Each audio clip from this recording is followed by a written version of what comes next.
7th. Just me and Nesty today. Just me and Nesty. Jordy, we had some scheduling conflicts all week. I got hit with a little bit of a bug. Couldn't really get out of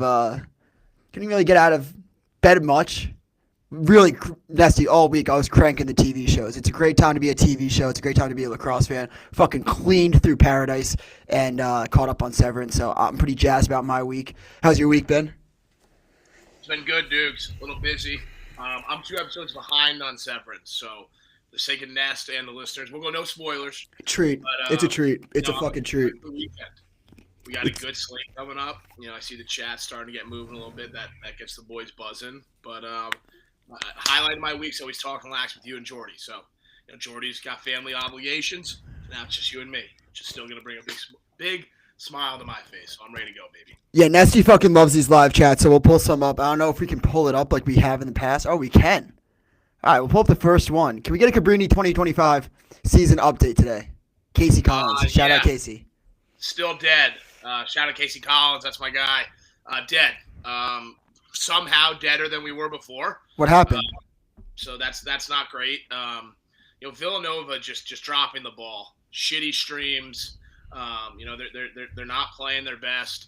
You got to see PJ Hewitt on the field a little bit more, former Cabrini guy. But I don't know. As lacrosse gets going, it makes me miss Cabrini more and more. So shout out the fellas.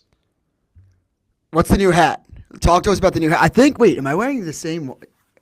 Yes. Look at us. It's a fire hat. It's a fire hat. So here's my thing with Goosit. One, great stuff, but this hat fits like.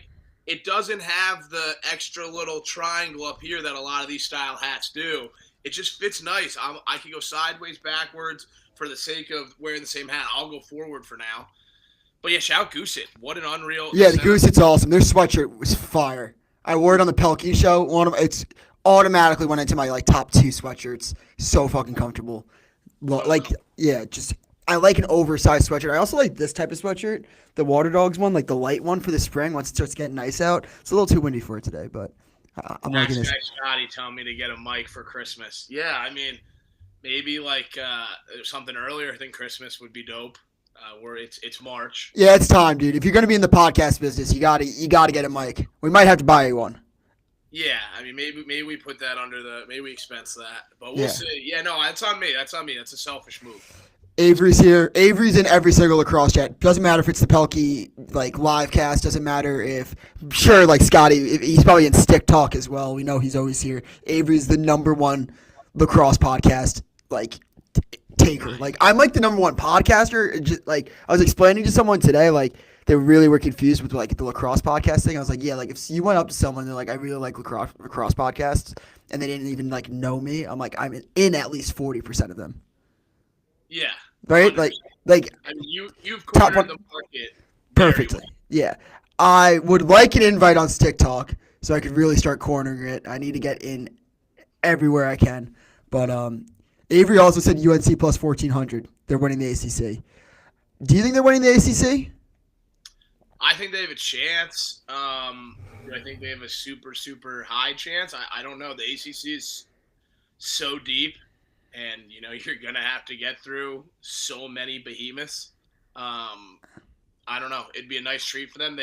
When Petramala and Duffy are feeling it, that offense seems like one of the most dangerous offenses in the country. Right. You just got to hope the rest of the team can step up. I said on Twitter, those are 2 guys that if they're playing well and they keep getting better, they can go on a run. They can go on a 4 or 5 game run to end the season. And then all of a sudden we're talking about them when they're the last team standing. So I see the path. Yeah, but there's also I agree. I'm not doubting UNC at all. I fucking love UNC. But there is that's the ACC. You could talk yourself into well, if Colsey and McCabe Billings get going, you never know what's gonna happen with the UVA. There's just so much talent in the ACC to start with. But I'm riding Notre Dame till the wheels fall off. I mean, I think that people are even discrediting their loss a little bit, being oh, do they have worries? They're kick save away from potentially going to overtime, beating Maryland, and being well, Notre Dame's back. Chris Kavanaugh, 5 goals, 0 assists, Tewaaraton favorite. It's that's how close Notre Dame was. I'm not discrediting their loss to Maryland at all. That's 2 of the best teams in the country. Cornell's right up there as well. I don't know. I think there's just so like even Syracuse. I'm buying their dip. I like them this weekend against Hopkins. McNaney, McNaney is he's a problem. I know Dude. you talk about that kick save. I know he's been a problem, but because he got hurt, I think some people and he didn't necessarily have the best season last year of his career. He was on some shit.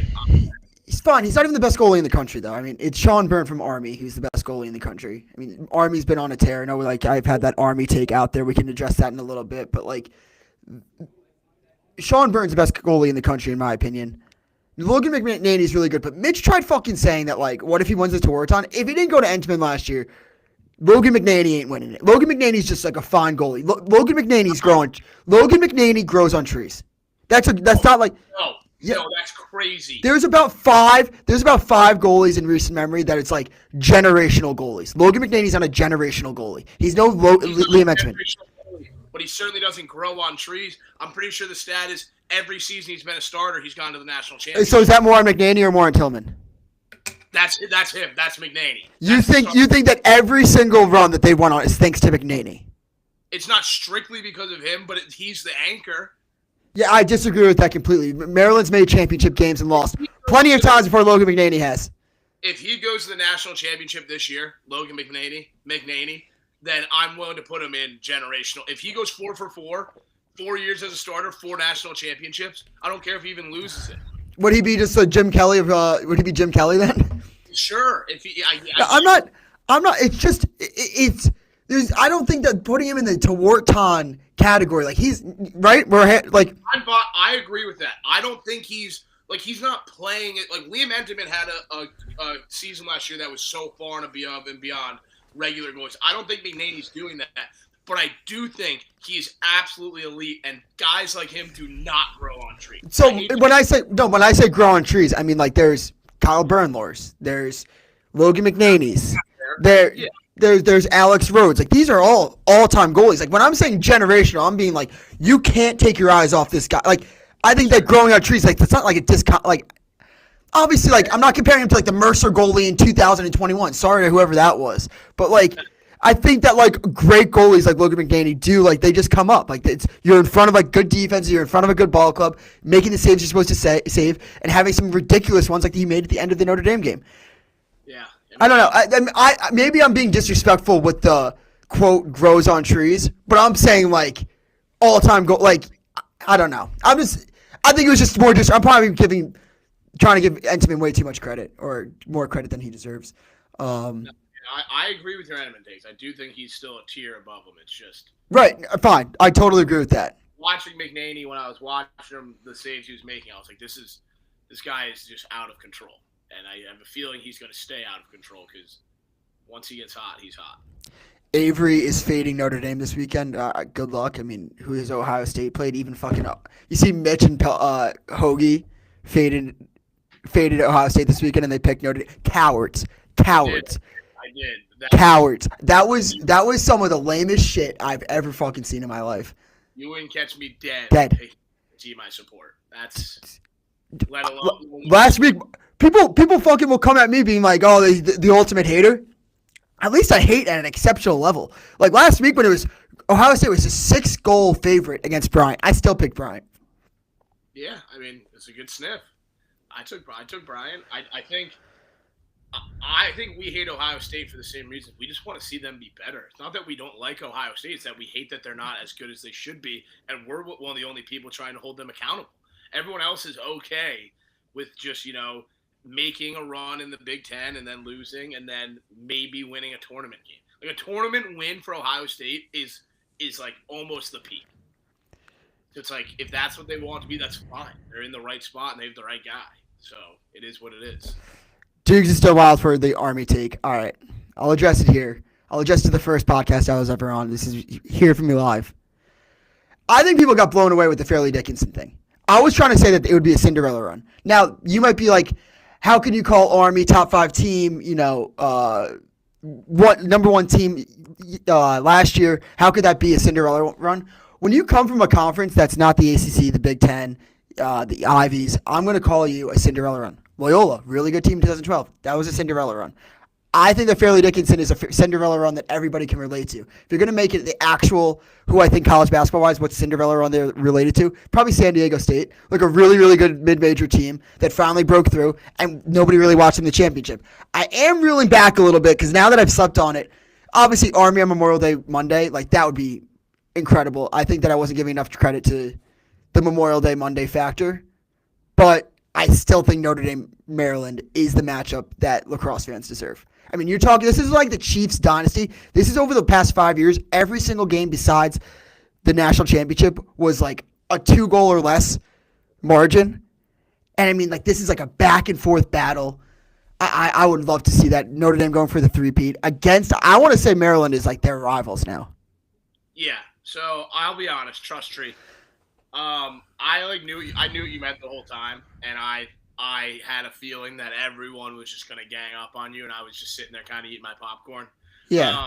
But I totally understood what you were saying. I do get it. I do think Army, like I think you just got your words tied up. So, I did. I think they got caught up on my Fairleigh Dickinson comparison when I wasn't like they're not a 16 seed. That would be like Manhattan. Shout out Hoagie going to the Final Four. Like that is the Fairleigh Dickinson. But I was just saying Cinderella run, which I got caught up in my words and got caught up in the mic. Which is fun. I do. The more I watch Maryland and the more I watch Notre Dame, the more I'm seeing that path where it's just. I talked about UNC's path to the finals and how I see the vision. I also see that vision of just Monday, Memorial Day weekend. We're sitting there and we're watching that pregame. It's Maryland warming up on one side, Notre Dame on the other. It's just completely agree. These guys are inevitable. I think Maryland was so disrespected coming into the season. And then they've just been – I forget which game it was. I think they were – Syracuse. I would say this, Ness. Can I just finish your thought really quick? It was I didn't give Maryland a thought before the year. I was just like, yeah, like, and this is like actually respecting them. I didn't have to give them a thought because I was like, oh yeah, everyone's gonna be like Maryland's top 5 in the country. They're gonna be really good. They'll probably be in at championship weekend. And then in that Syracuse game when everybody picked Syracuse, and it was like a 3-goal spread, I was like, all right, everyone chill the fuck out. Like this is John Tillman here. Like John Tillman getting 3 goals against Syracuse and Gary Gate. Like I'm taking Tillman every single day, and that's when I watched them like intently, and I was like, this team's legit. Yeah, I mean, they're a problem, and they've always been. When the defense is such a wall, and Notre Dame just got absolutely stuffed after that first quarter and a half. I was sitting there, and I was like, Notre Dame might never score again. They might never put the ball in the back net. Every time they got the ball, turnover. Shot clock's running down. Easy save. And then when they do get a good chance, McNaney was robbing them. So yeah, and they found a lot of success, I think, at the end of the game, like sweeping to the middle. I mean, you saw that like last-minute look from the midfield. I think Cavs got to obviously step up more as a feeder, but I mean, I think he'll be fine. I mean, that's probably the best team that you'll play all year. You're not playing Maryland every week. This guy's asking if we see any upsets in the tournament. I mean, May's crazy. Anything can obviously happen. It's just Maryland and Notre Dame are such wagons. Yeah, I actually think that this might be more like I think that you're saying I'm thinking 1 and 2 are above, like head and shoulders above the rest. I think Cornell looks susceptible. I think CJ Kurst is inevitable, but I do think that Cornell does look suspect. They have every single tool in the world to be on the same level as Maryland and Notre Dame. I firmly believe that. It's just they're missing something. Like they're lending people these leads. You can't lend leads. You're gonna find a better talent. Like with Hobart, you're not gonna play Hobart every week. Richmond, like you can't just like give Richmond that lead. They got very lucky in that one. So I don't know. I think that could come back to bite them in the ass. What do you think? Yeah, I've been my vote. I think last year we kind of our little red flags started going off with that Cornell defense. They started winning games like 16-15, 17-16. I think the defense is going to be fine. I think the defense is better than they were last year. I think it is, but it's still not like I'm not confident in their defense. I'm not as confident, on that. On the offense, I'm not worried about Cornell's offense. I'm just not. Like, it's so, like we said, like Kurst is such a facilitator, and he's always going to have them fine, and he has so many weapons. Like, I'm not worried about it. But if their defense is susceptible to getting, like, just runs put on their head, like, Richmond going on a 5-1 run like your defense shouldn't be able to allow that. Even if your offense is playing absolutely like dog shit, you have to be able to be like Maryland. Like Maryland isn't giving up a 5-1 run to a school, and no disrespect to Richmond. Richmond's a really good fucking team, but like you can't be susceptible to those kind of runs, and that's what I think separates teams like Maryland, Notre Dame, who if they let up a run, they're going to stop it after 2 or 3. That's just what great teams do.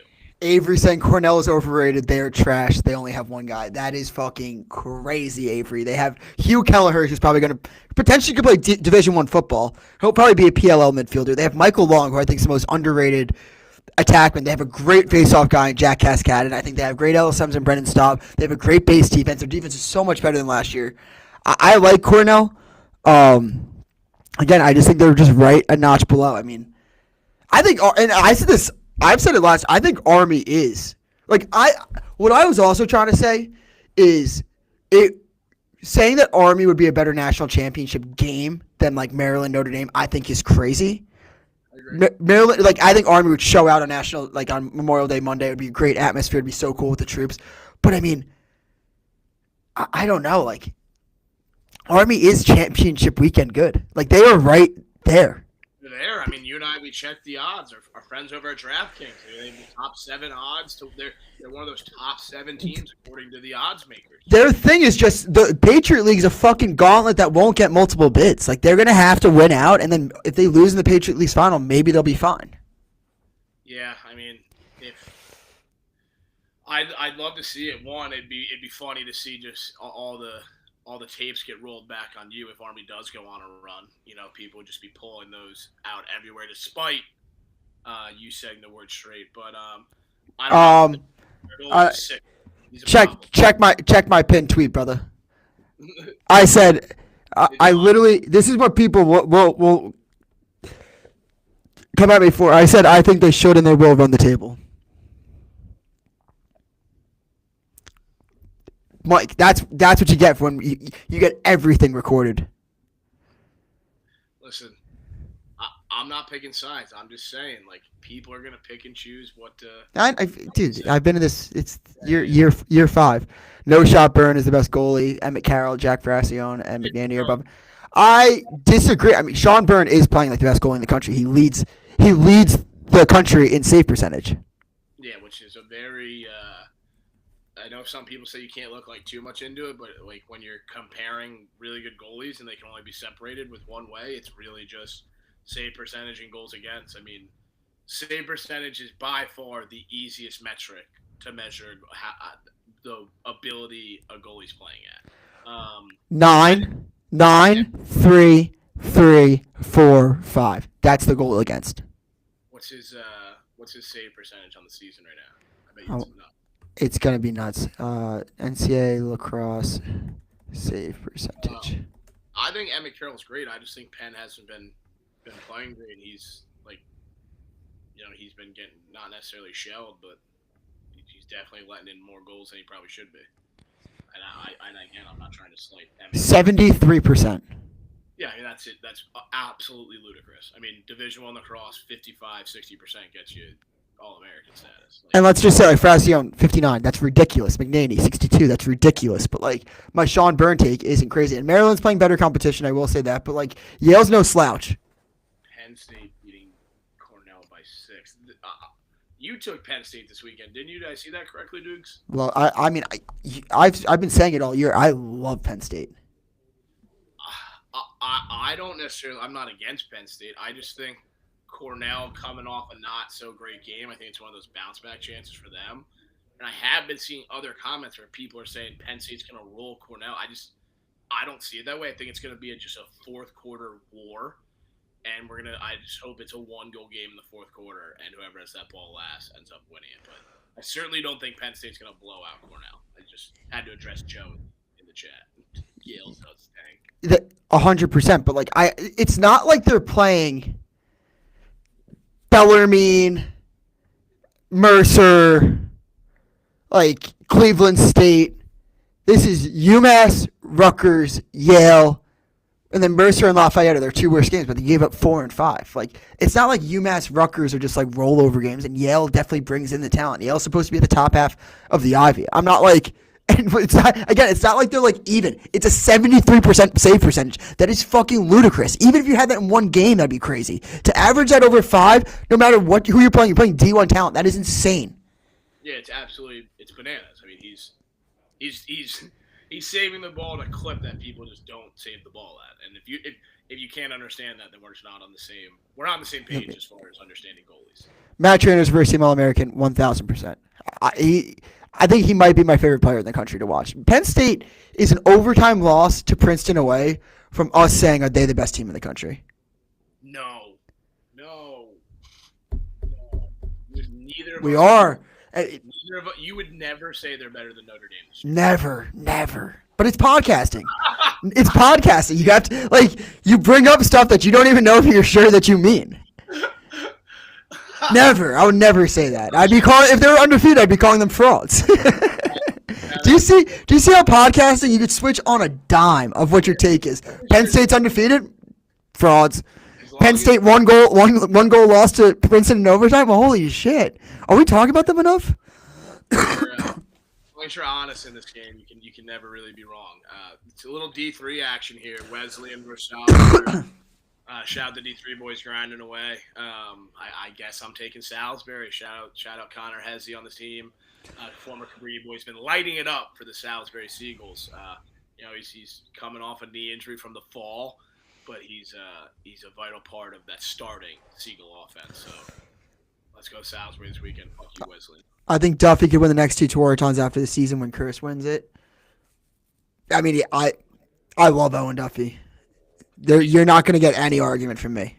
Next up, I think we talked about that 2 shows ago. I said when, I think it's Curse now and Kavanaugh are in that top tier, and then after that there has to always be, a top tier, and I think it's going to be Spolina, Duffy, and I mean, it'd be crazy if Duffy and Petramala both enter that tier together. I mean, Petramala is he's grown on me so much. His shot, you were just entranced by his stroke, but his shot is unbelievable. So he's shot up my board as far as there's got to be guys to fill the next shoes. So it'll be interesting to see who it is. This is Kai the goalie. Great question, and it's a serious one, and it's a good one. Is it better to play D1 at Mercer, I'm from Georgia, or playing good D2 at Adelphi or Lenore-Rhine? That is a personal question, I think. I have my personal answer, I think. What is it? I think, like you said, it's personal, so it matters. If you want to play, where... Also, take into effect, he's from Georgia. So we have to put on a Georgia lacrosse player's head. So it's a Georgia lacrosse player's head. If you love the idea of going division, it depends. Well, the question is not if you want to play, if you want to win. If you want to win, you probably want to go to the Division II school that's in the higher rankings and one of the better teams in its division. Or if you want to be a guy that said he went Division I or be part of a lesser, not lesser, but a newer, more of a rebuild program, then you go to Mercer and you put in that work. I think Dukes popped out for a second. He's back. But yeah, I think that was how I always looked at it, D1 versus D3 when I was getting recruited. Do I want to be a part of a mid-lower level D1 team, or do I want to try to be one of the best D3 teams? So, if I was from Long Island, I would pick Adelphi. So I'd just be I'm staying close to home. And if I'm from Georgia, I'm probably picking Mercer.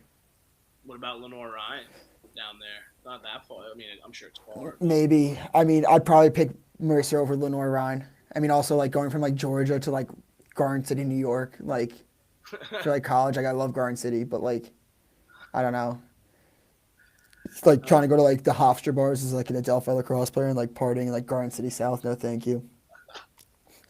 I hope Navy wastes Lehigh. I love Lehigh tonight. I think people are just still sleeping on Lehigh for losing to programs that just are above them. I like them as a sneaky contender in the Patriot League. I think the Patriot League is so goddamn slept on. I think they should expand the tournament in general, because this also goes back to my Cinderella take. If you're 16 team, you have 16 teams in the bracket.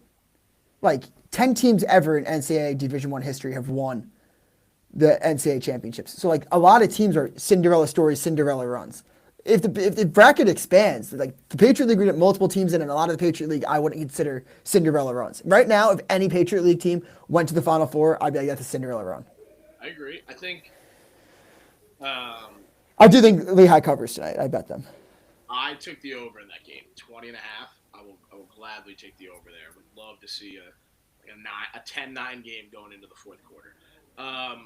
Lehigh does get a little disrespect. I personally think Colin Kirst is responsible for killing the Lehigh Hawk program. But I don't know. They're definitely nasty. Like these teams are all good, but they're like you said. If Lehigh were to go on a run, it's a Cinderella run. I Right. do think it's funny that guy wants Navy to absolutely pummel them. Maybe he's a Navy guy, but I don't think it's gonna. I think it's gonna be a close game tonight. You're taking. You're on the how you said Dukes. Love. I like them, Colgate, BU, or I just hope Army doesn't get. The thing that's gonna suck about Army is they're with ease a top 10 team in the country, and they could get fucked again just because of the Patriot League.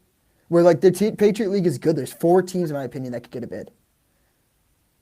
Yeah, I agree. I'm commenting on your tournament expanding. Yes, I mean that's been a need for a while. I would. Yeah. Like even like people will point at like I was doing some research again with Army and people being like some people like Cons talking about like how Army has made multiple quarterfinals, multiple Final Fours. Sure, they haven't made the Final Four since the '80s, and the last time that they made the Final Four, there was 8 teams in the bracket. So they basically won 1 game. And I also want to. I've had this take milking for a while. We should stop talking about the quarterfinals as if it's some accomplishment. That means you just won 1 game. Yeah, it's like twist. It sounds a lot better than it is. Right, you won a game. So like when you do the math, since like 71, Army has won 4 tournament games. They went to the Final Four when it was 8, went to the Final Four when it was 8, and went to the quarterfinals twice this century. Yeah, I mean listen. You came with your ammo. And that's not disrespectful. That's just to talk back to talking heads. Like I hate it when Rutgers is like, well, they made the quarterfinals last year. Who the fuck cares? That means you won a tournament game. Yeah, I'm with you. The tournament's small. It's not. You can stumble. You can win 2 gritty games, and all of a sudden you're just knocking on Memorial Day weekend's door. It's not a long. That's why I think it can always be such a crapshoot in Maine. It always amazes me that those top 1 and 2 teams are so consistently in the finals, and it is hard for like a team to make a run when it seems so easy. When you're like, yeah, you just have to win 2 games, and boom, you're at Memorial Day weekend. It's crazy. That's like it happened in Towson. Like they make the quarterfinals, and I remember being like, oh wow, that'd be a crazy run, and then they beat Syracuse, and it's just like, oh shit, they're there. Yeah, they're knocking right on the door. Lehigh's 1-4. Yes, wins over Villanova, 1 goal loss to Richmond, loss to Cornell, 3 goal loss to Fairfield, 4 goal loss to Rutgers. Yes, I mean if you ask me for the season, I think 1-4 would be more than fine. I'm not saying that Lehigh's a top 20 team. I'm saying that Lehigh could win the Patriot League tournament. Anything could happen in that tournament. Yeah, I mean it's the Patriots. It's a gritty league. It's a gritty league over there. Very gritty. Dukes, do you wear Garden City shorts to the bar in the summer? No, I wear my varsity jacket to the bar in the fall. I'm 12, so I have a lot of work to do, but someone asked me that, and I would rather win on a good team. All right, so go to Lenore Rhine. Yeah. We just figured out where you're going to college. 12 years old, figured out. Yeah. Kai the goalie, class of 2032. Go. We just made the commitment for you. And we just broke every they've been working so hard to get all these recruiting laws in place, and we just broke them all. So we're recruiters for Lenore Rhine. Rutgers slander won't be tolerated. I agree. Scotty, listen. They blow. I'm a Rutgers supporter. 10 out of 10 venue, as you saw on Last Guy Scotty's Instagram. Yeah, Rutgers is bad. Rutgers is bad. Their goalie's really good. Oh, Caden Kirst? No. He's not the starter. He's really good too. But whoever's in net for them, he was a freshman last year. I don't know his name. He wears like 92. He's nasty, and he scored a goal last weekend, or maybe 2 weekends ago. Making it hard enough as a non-ACC Big Ten team. Yeah. Facts. I mean, like, even when UNC went on that crazy run in 2017, like, they were unseeded. Only unseeded team to ever win it. Yeah, I mean, it's... Who knows? I'd love to see... I know we keep going back to like Notre Dame, Maryland, and I would like to see that, but it'd also be so cool to see a run. I just want to see a Yeah, run. I mean UMass, and I remember UMass that run in '06 when like Hofstra was number 2 in the country or some shit. Like that was awesome. Doc Schneider, like that was sick. Notre Dame did it with Scotty Rogers before like they were really like I don't know. It's so crazy to think that they weren't a powerhouse at one time. RPI rocking a goalie that scored 2 goals in a single game, and they have a sick face like that. The Nerds are going to be very good this year. I mean, yeah, that I saw the two. That's all I need to see. That's all I need from D3 lacrosse. I'm buying that stock. He was doing the Macarena down the field. He was just waltzing, just untouched, ran all the way down, then hit a disgusting twister. I mean, that's. I wish I did some badass shit like that playing Division 3 lacrosse, but I did not. I was looking for something else. Oh, here. This is what I was looking for. If you had the first pick in the 2027 PLO draft, are you taking Duffy or Light? That's based off need. What would you take though? I know my answer. I would take light. I would take Light as well. It's almost like I think in football, it's so important to get a lockdown corner. Yeah, like he's so much. I think he's better at his position than Duffy is at his as well. Like he's I would say he's closer. Like Matt Landis, I think is the best. I think Matt Landis is the best college defender I've ever seen. Like he would absolutely erase opponents. Didn't matter who it was. Would take swamp. would take people out of games. Wouldn't even need to slide to him. Completely changes the way that you could play defensively.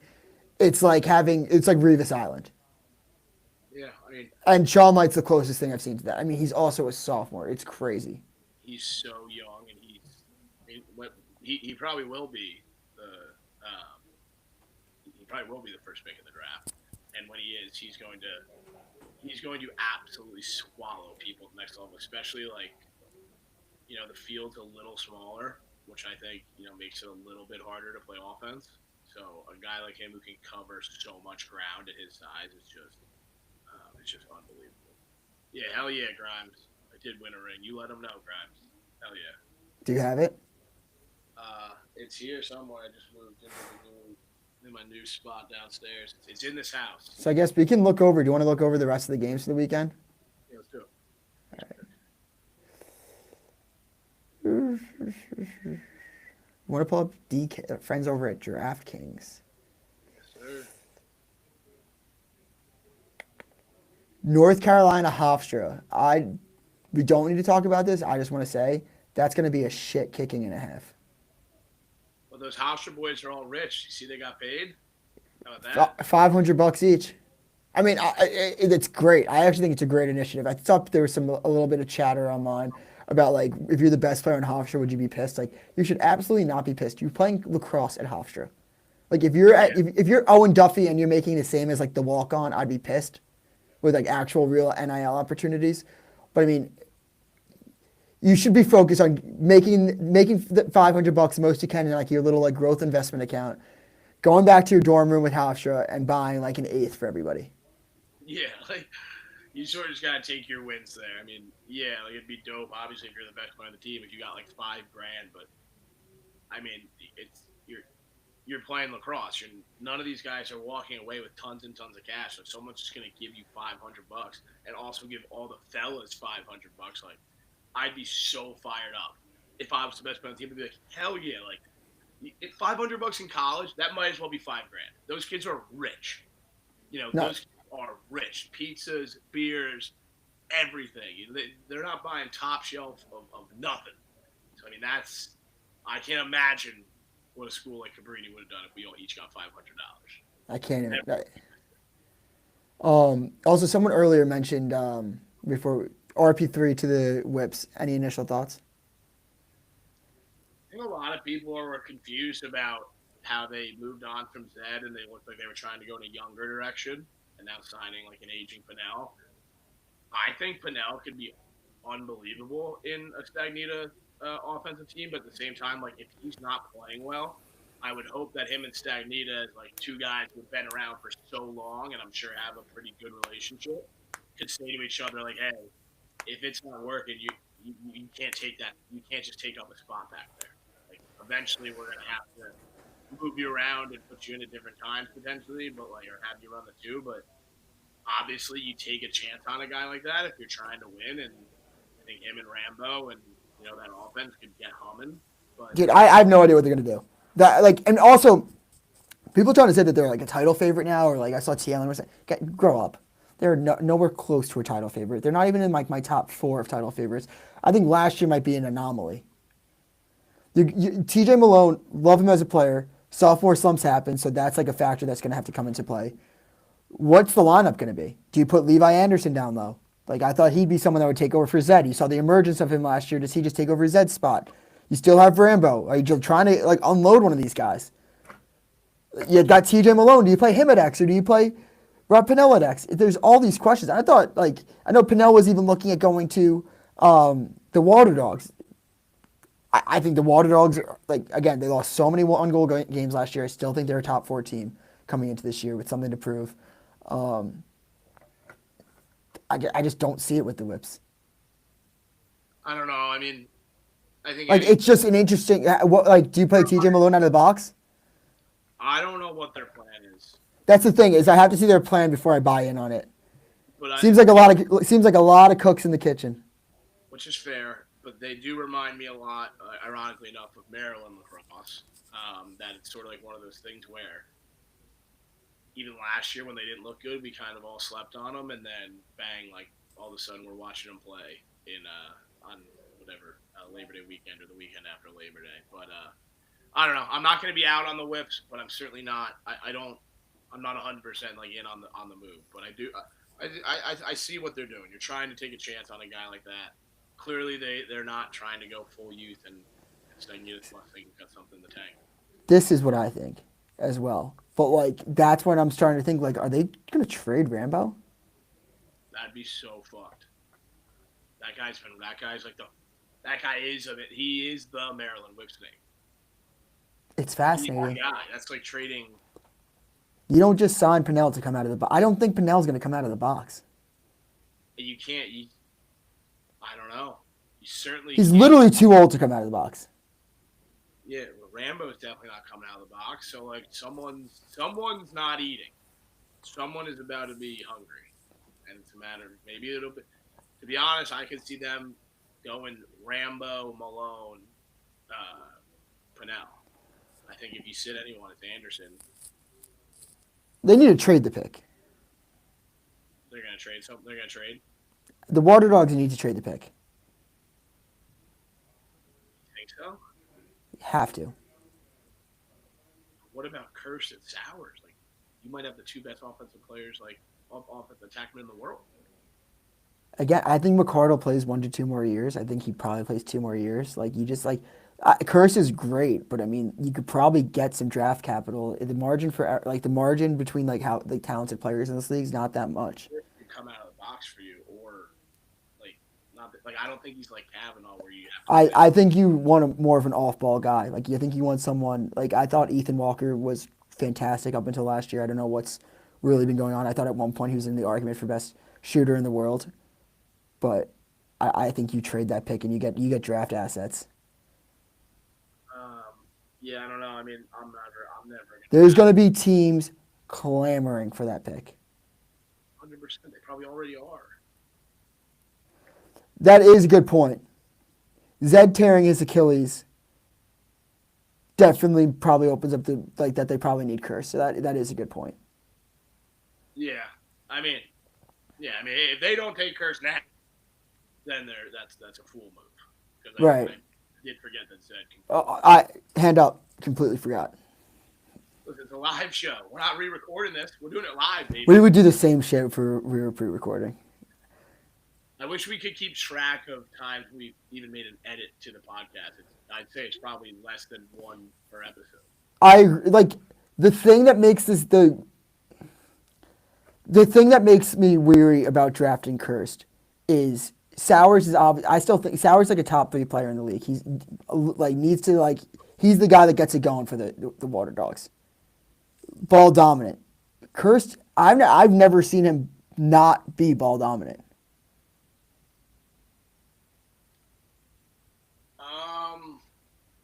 Yeah, but he's not. but I think he could. I don't think he's the type of guy that's like Brendan O'Neill. He's a good family man.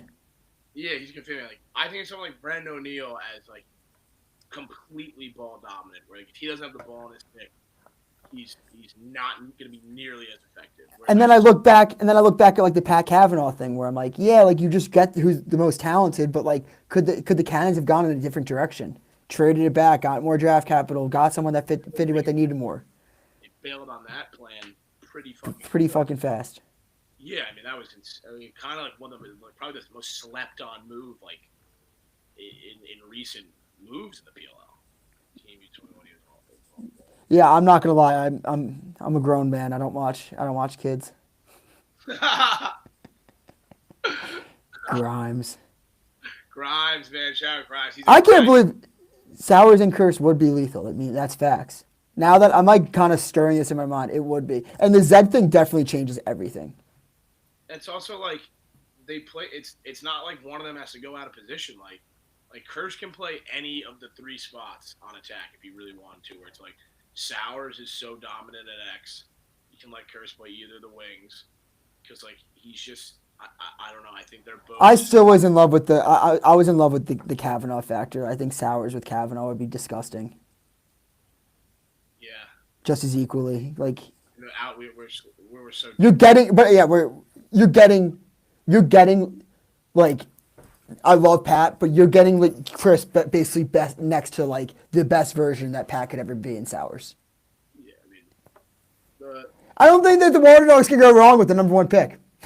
That's my take. I think there's going to be some players up for grabs whatever they decide to do. They're getting a lot of calls to trade it, and they're sitting there like, why would we ever trade it if we could just pick one? We have a choice of 2 of the best players in recent drafts. So I don't know. Whatever. PLL, great league, great thing, but we got let's hone our skills and let's get some winners. It's not that good of a slate.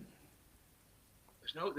I thought the slate was mid tier. I don't think it's bad. It's kind of ass, man. It's like, it probably was one of those things that like, when it first came out, when you first saw the schedule, you're like, this is going to be a great weekend for lacrosse. And then the more you dive into it, you're like, damn, Right? Like, let's just go through a couple of them. Like, I'm not going to go through all, but like, Cornell Penn State's a great one, right? That doesn't stick out to you? No, that does. That's a great one. That's a great game. That's 2 top 10 teams. But then you start looking at it, you're like, all right, Yale, Denver, not as good as it was. Harvard, Michigan, blah. Like, again, probably before the season you thought it'd be better than it was. Providence, Loyola, I think is a sneaky, just competitive game. Not a good game that like everyone will watch, but I think that's just like 2 evenly matched teams. I have an announcement. What? Officially declaring this potential death of the Loyola Greyhounds this weekend. The fall off of Loyola needs to be studied. They are a bad program. They got, like, listen, shout out the Colgate boys. You can never have too much toothpaste. Those guys went in and beat the piss out of Loyola. I believe the final score was 18-6. That's not just winning. That is an absolute mockery. To lose by 12 goals to a team that 5 to 10 years ago you would have wiped off the planet on the lacrosse field is just to show how much Colgate has grown. The toothpaste boys are just, they got the cleanest teeth. And Loyola, if they lose to Providence this weekend, dead. Program's dead. And it's not like a disrespect to the Providence guys saying like they shouldn't beat them. I believe. I don't know if they're. It's a 1.5 point spread. It's 1.5, so it's a pick 'em. If Providence smacks Loyola, dead. I will be the first to declare them dead. And it's just been bothering me that I haven't addressed the fall off of Loyola. Virginia Towson. Another one. Coming in. Virginia's Virginia. Towson was supposed to be one of the best mid-majors. Not how it shaped out to be 4.5 point spread in that one. It'll be fine. I'll probably take Towson in that. I think Virginia rolls them. I thought they looked really good against Hopkins. Yeah, but I was saying this earlier in the week, Manest. How many times can you see that the whole world is betting against you? And, like, how many times does that work to get you up in the locker room? Like, wow, no one thinks that we're going to be good this year. How many times can you really say, like, us against the world? That's fair. Until it gets, like, dead. Like that was the one that going into it, I was like, I'm not picking Virginia. Like it was a slimy line, and I was like, I can't like really put my grips onto this. I still think Hopkins like finds a way to win, but you had you had that locker room moment, in my opinion, where it's like, all right, guys, like no one thinks we're good. We're surrounded by 5-star talent. Like let's just try to go out there, roll the ball, and see what we can do. Looking around the room, just 5 stars everywhere. Every 5 stars everywhere. Yeah, but all these like I agree. Like Loyola clearly has like high compete, but like at what point are these just demoralizing losses? You're just like fuck me. They lose. Like now we have to win in the fucking. Now we just have to win the Patriot League. Like we have no chance. Yeah, I mean, like we talked about the grittiest league in all of lacrosse, the Patriot League. Like Loyola's not coming out of there. It's just there's not. Providence not looking to do great. I know. That loss to Fairfield. Fairfield's legit. Oh, hold on. That call you got from that guy on the Mitch Bell. So funny. When so he funny. Just flipped that in, he's ranting. He's like, yeah, like, no pick, by the way, with Providence, dude. That was just a rock. I mean, also, just shut the fuck up. I've been saying, I said this isn't the year. I said it's the year away from the year. Like, if this was next year, I'd be like, yeah, hand up, I was wrong. And also, if they win the Big East, fuck you, dude. It was an unreal delivery from that guy. Lawrence Tiffany is not coaching for his job this weekend. Lawrence Tiffany, you can make the argument that no one has been better at his job than Lawrence Tiffany since 2017. He's unbelievable. I mean, people were upset when you put like Bresci on the hot seat. Like he hadn't sniffed like a Final Four or anything like that since his run like 6-7 years prior. And like we're talking about Virginia, like they haven't won a national championship in the last 3 years. They were in the Final Four last year. Yeah, I mean they're. Danowski's closer to the hot seat. 100%. And I don't think I don't even know if it's warm over there. I don't know. I don't either. I think that I think he's underperformed though. 100%. Yeah, I think Duke. I mean, we saw it with O'Neal, and everyone harped on it that like they didn't win anything with him. Like, yeah, and then like you see Duke this weekend, and they come out against was it UNC? No, Princeton, and they just don't look great. They don't look like Duke. Princeton's really good. So, really good. Really fun team. Great midfielders. Everything about them. Great midfielders, great attackmen. They might have one of the best attack lines in the country. Yeah. I wasn't able to get the DraftKings odds for Princeton. I wonder where they are. I bet you they're in the top 6 or top 5.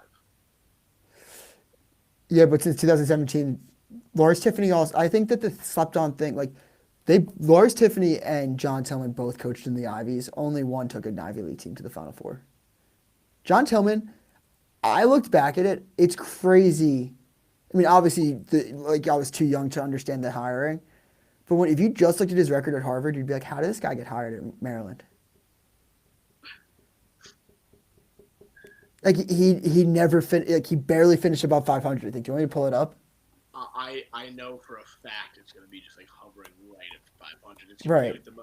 Like it's one of those things that like I never really looked into, and I saw it. I was like, wow, that's kind of shocking. Wait, yeah, dude, he finished his tenure at Harvard with a 20-19 record. That's crazy.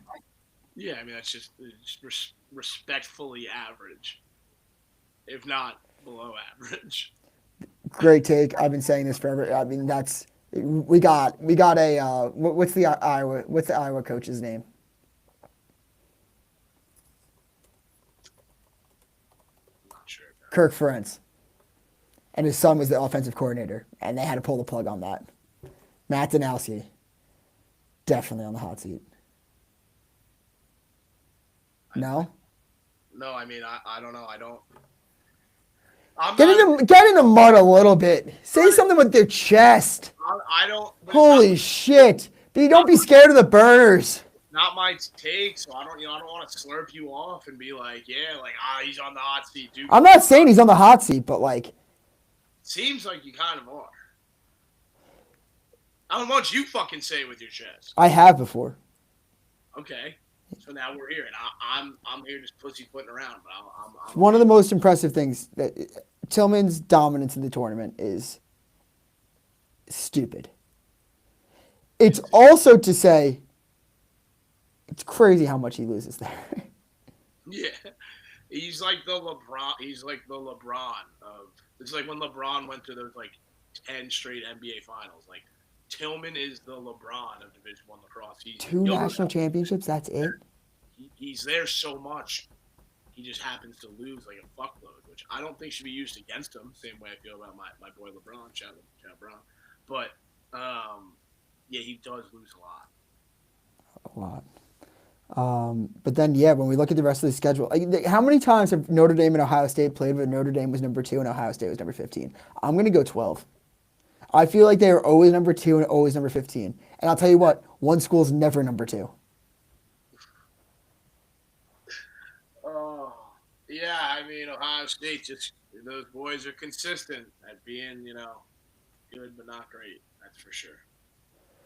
Yeah. And then Penn Villanova, it's like so underwhelming. Princeton Rutgers to end off 7 o'clock. I mean, I guess that has a little bit of juice for like Scotty's Princeton Rutgers, but I love the Sunday game. Sunday standalone, Hughes Hopkins, that gets me hard. That gets me jazzed up. Love that. And I've been juicing. I don't know who I like, man. I know exactly who I like. Last guy, Scotty's still here. I saw him slandering the Syracuse goalie.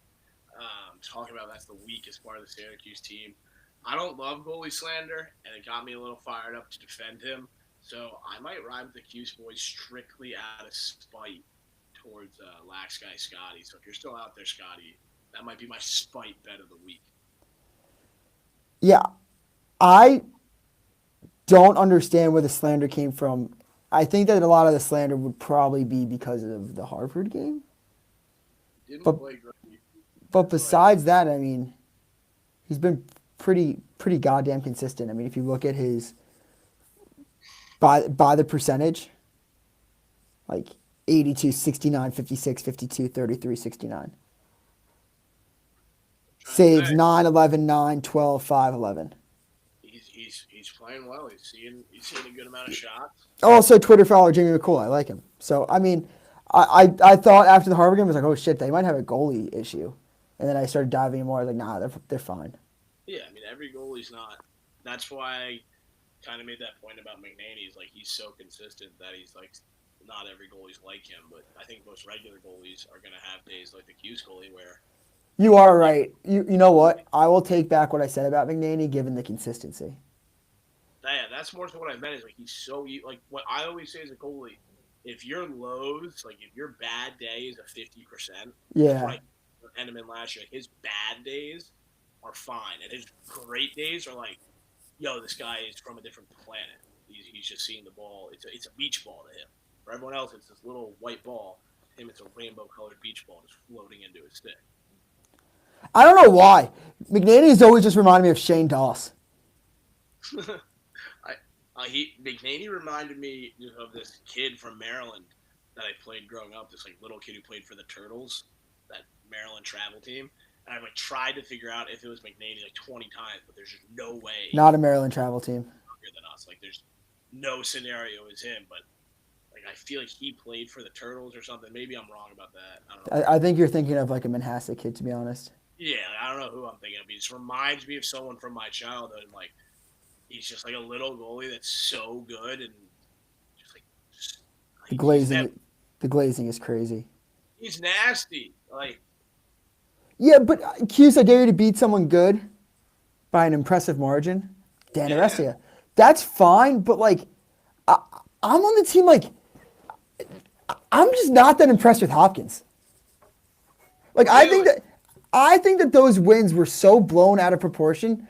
Like the Towson win, people were like, "Oh, Towson's good." Not that good. Denver, not that good. Lose to UNC at home.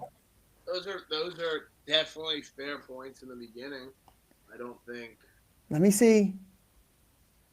Denver's disappointed me a lot. I think that Their Georgetown win, I think, is good. I think that stands. But then you got Denver, Towson. You got Towson by 1, Loyola by 1. Lose to Carolina by 1. Beat Virginia by 1. Like, there has been nothing that's really stood out to me. And I'm also, for some reason, I just cannot get behind Russell Melendez. Yeah, no, I think we got into this we got this. I just can't. I can't do it. I love Sean. I just can't. And every time I watch Melendez, I'm like, he's really like he always impresses me. But it just I can't personally get behind it. There's always like Melendez slander on Twitter and discourse about everyone hates him, and I just love I love to like a guy that everyone hates. So I've been in on Melendez, but it is funny that like you're definitely not the first guy to say that. Like Pete, there's definitely a community of lax sickos that definitely fucking hate him. I think Hughes makes the tournament. Yeah, I mean, I have them as well. I think there's always going to be one ACC team that doesn't make it, and I think this year it's Virginia. Yeah, I had Hughes was in my when we did our first episode.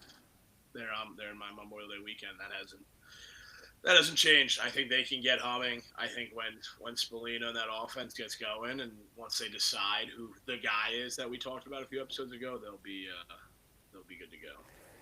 Quinn is on the same. Quint is on the same train as me. Towson we thought would be good. It sucks. Loyola win sucks. Denver win is medium. I take it back. I don't want to be on the same train as Quint. Take back everything. I'm gonna make one of those like two people with insane chemistry. It's gonna be you and Quint. But yeah, I mean it should be a good weekend of lacrosse. You got anything else? No, I mean I'm excited to get some responsible bets in and hopefully. This is crazy, right? By the way, sorry, Avery saying my hot take: Q's head coach. To call Q's head coach and not Gary Gate is. I don't think anyone's ever done that. I don't think anyone's ever called him Q's head coach. Yeah, and you almost have to respect because Avery's such a lax rat. You know, like there's not a scenario on the planet Earth he doesn't know it's Gary Gate. So you almost have to tip your cap.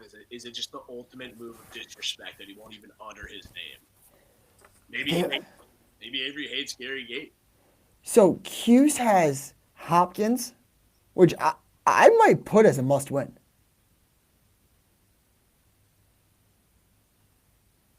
They got Hopkins, Manhattan, Colgate, Virginia, Notre Dame, Cornell, Duke, UNC. Virginia, Cornell, Notre Dame is a crazy stretch of games. Yeah. Followed with Duke, you said? See, like, there's no one really in the ACC right now besides Notre Dame. I think Hughes matches up fine with North Carolina, Duke, like Virginia. I think they'll sneak. Still think they'll get in. How many teams make the ACC tournament again? I think 4. And it doesn't count as an auto bid. Yeah, fuck. Did you see Kev from TLN say that UNC going to Hopkins wasn't a true road game? Kevin, you're my guy. Kev, not a great take. I got what he was saying.